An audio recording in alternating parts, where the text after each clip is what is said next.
Where do Africa's treasures belong? Now imagine this headline differently. Imagine if it said, where do Germany's treasures belong? So I'd like to tell a small story about a Nigerian woman who's married to a Belgian and has lived in Belgium for many years. She said once that she was shocked that her son, while being taught Belgian history, was taught nothing about Congo.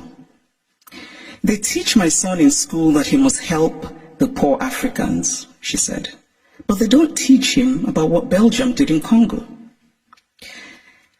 Now, if her son does not learn that the modern Congo state began 100 years ago as the personal property of a brutal Belgian king who was desperate to get wealthy from ivory and rubber, if her son does not learn that the hands of Congolese people were chopped off with rusty axes for not producing enough resources to meet a king's greed, if her son does not learn that the Belgian government later ruled Congo with a deliberate emphasis on not producing an educated class, if this young Belgian boy knows nothing of these incidents, then at some point they will perhaps no longer have happened, because the past, after all, is the past because we collectively acknowledge that it is so. It is not that Europe has denied its colonial history. That would be too crude. It is instead that Europe has developed a way of telling the story of its colonial history that ultimately seeks to erase that history. The former French Prime Minister Nicolas Sarkozy gave a now infamous speech in Senegal in which he said, "I have not come to deny mistakes or crimes. Mistakes were made and crimes committed. But no one can ask of the generations of today to expiate this crime perpetrated by past generations." This is central to the story that Europe tells itself about its colonial history. It is a story that basically says, yes, colonialism happened, but. And whatever comes after the but is the focus of the story. What the focus on the but does is that it absolves. It frees Europe of responsibility of a significant and traceable connection to the African present, and it allows Europe the glow of charity. But the truth is that the past does not merely tell us what happened yesterday, it also illuminates what happens today.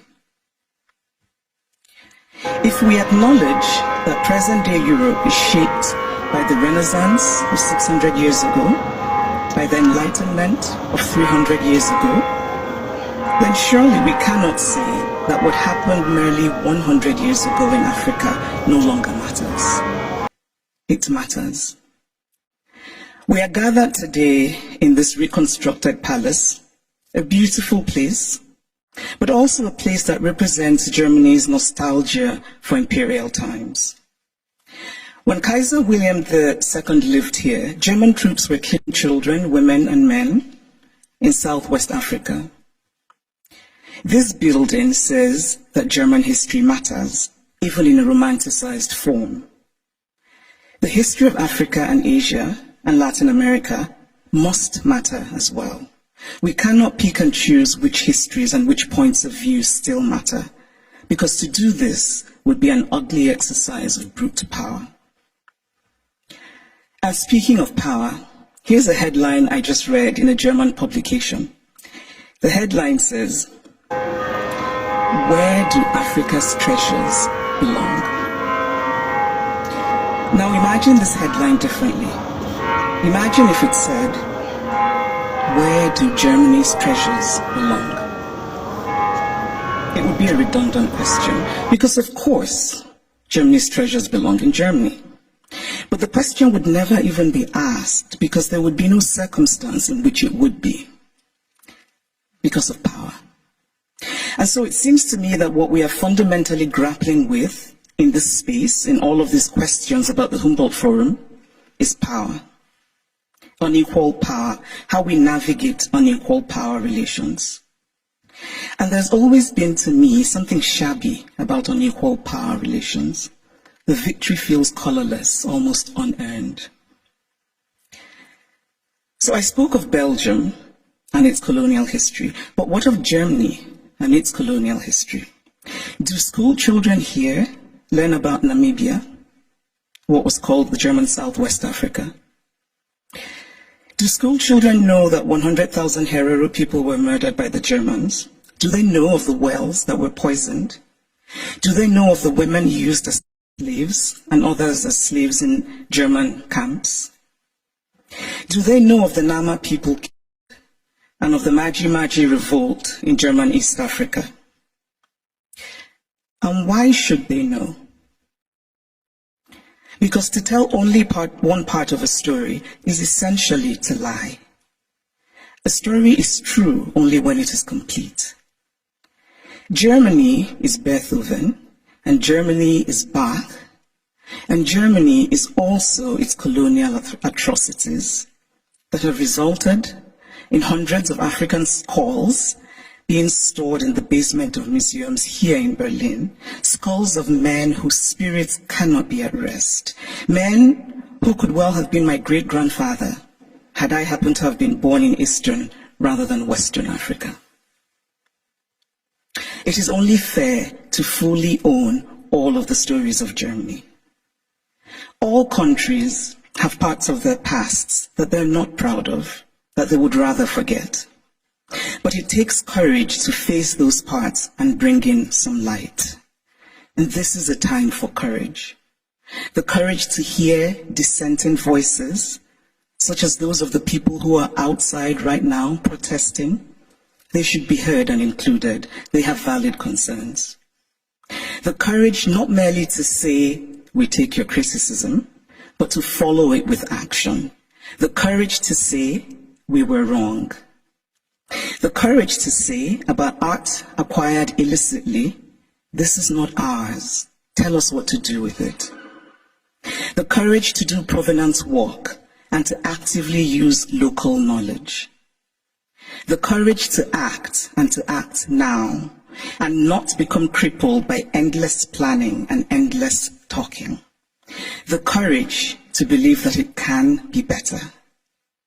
We cannot change the past, but we can change our blindness to the past. And why, by the way, is the term ethnological used for art from certain parts of the world and not art for other parts of the world? And then in discussing some of this art that we term ethnological, and I would argue that the language itself already suggests a hierarchy of value. When we talk about this art that was stolen, we're told that they cannot be returned to Africa, for example, because Africans will not take good care of them. It is not merely condescending to say, I cannot return what I stole from you because you will not take good care of it. It is also lacking in basic logic. Since when has the basis of ownership been taking good care of what is owned? This position is paternalistic arrogance of the most stunning sort. It does not matter whether Africans or Asians or Latin Americans can take care of the art stolen from them. What matters is that it is theirs. The brilliant Nigerian artist Victor Hikameno put it much better than I could, and in very Nigerian terms. He says, if I come and steal your wrapper, and I say I won't give you back your wrapper because you will not tie it properly around your waist, or you will not wash it well, and so the colors will fade, or this or that, all are irrelevant. The wrapper is mine, and I can do with it what I will. Give me back my wrapper because it is mine. The metaphorical wrapper, for those of you who are befuddled by wrapper, it's a piece of cloth, should be returned for the reason that Hikameno illustrates, which is respecting the property of others, but also because Europe has defined itself as a place of certain values: progress, liberty, fraternity, tolerance, individual rights, and most of all, the rule of law. A nation that believes in the rule of law cannot possibly be debating whether to return stolen goods It just returns them. And so if the dignity of those from whom the art was stolen does not matter, then surely this idea should matter, that Europe should be what it claims to be. Live up to the ideals with which you define yourself. I should pause here and note that sometimes these conversations run the risk of sounding like empty moralizing, or like asking for the impossible or the unrealistic, or insisting on an unattainable purity and perfection. Obviously, I don't think everything should be sent back to the countries from which they came. Not everything was stolen. But those things that are sacred, those things for whom people were killed, those things that have in them the stain of innocent blood, should be returned. Obviously, we do not have all the information. There are facts lost in unrecorded history, but we can draw reasonable conclusions based on information that we do have. We can deduce, for example, that the Ngonso, the beautiful sculpture of the founder and guiding spirit of the Nso people of Cameroon, a former German colony, could not possibly have been obtained under benign circumstances, because why would you willingly give up your guiding spirit? It is also important to remember that not all wounds are visible. Some wounds we carry in our hearts, inherited from our parents, passed on to our children. But this discourse is, of course, not just about the Humboldt Forum. It is about museums all over Europe, in France, in the Vatican, in Britain. And I must acknowledge that Germany is the first of the powerful European nations that has made a gesture towards returning the Benin bronzes. But it is also interesting that the announcement said that a substantial amount would be returned, which made me wonder how this would be determined and by whom. And it is equally interesting that it is British colonial loot rather than German colonial loot that is being returned by Germany. But still, it is progress. And Germany's action, this gesture towards righting what is wrong, must be acknowledged. My acknowledgement of it is not to say that the work is done, but that the work has started, and that perhaps a place like the British Museum, and I know that Neil is here, which owns the majority of the Benin bronzes, might perhaps be inspired by the German decision, and that hopefully the British Museum will rethink and that hopefully the British Museum will rethink its policy of retain and explain, which is unacceptable. So this is the Humboldt Forum. A forum usually implies, among other things, a space created for a free exchange of ideas. One can only hope that the Humboldt Forum will live up to its name as a space for true intercultural and transcultural exchange of ideas in mutual respect between the cultures. But this rhetoric, free exchange of ideas, must be practical. And by that, I mean such things as travel visas. It must be easy for people from Africa and Asia and Latin America who should participate in these conversations to get travel visas. Because again, we must confront the issue of power. Who tells the story? Who is the teller and who is told about? Who decided that African art should be labeled ethnological? Who has the right to exhibit the other?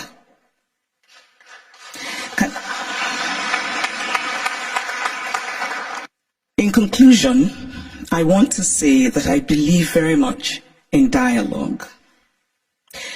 And I really believe that we can recreate the world by acting more courageously.